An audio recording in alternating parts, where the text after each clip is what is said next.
করে না। পক্ষান্তরে একটা দল যারা বেহেশতের সার্টিফিকেট দেয়, কি দেয়?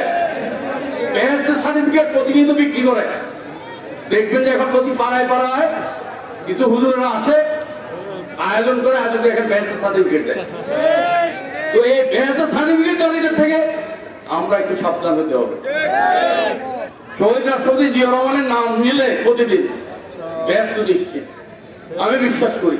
কারণ উনি দেশের জনগণের সাথে হটকারিতা করেন নাই, দেশের জনগণের সাথে প্রতারণা করেন নাই, দেশের মাটির সাথে উনি প্রতারণা করেন।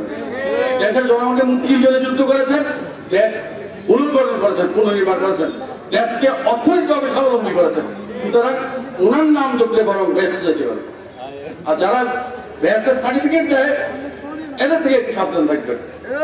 আমরা সবাই মুসলমান পাঞ্জাবি নামাজ পড়া করি, কিন্তু এদেরকে ভোট দিলেও নাকি আমরা ব্যস্ত দিচ্ছি, এদেরকে ভোট দিতে হবে, তাহলে ব্যস্ত দিচ্ছি। সুতরাং এই ব্যস্তিদের থেকে একটু নিজেদেরকে সাবধান রাখবেন।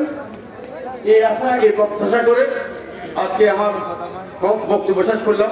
বাংলাদেশ জিন্দাবাদ, বাংলাদেশ জাতীয়তাবাদী দল জিন্দাবাদ, শহীদ রাষ্ট্রপতি মোরক, দেশমাতা খালেদা জিয়া জিন্দাবাদ। আজকের উপস্থিতি আপনাদের সকলকে ধন্যবাদ।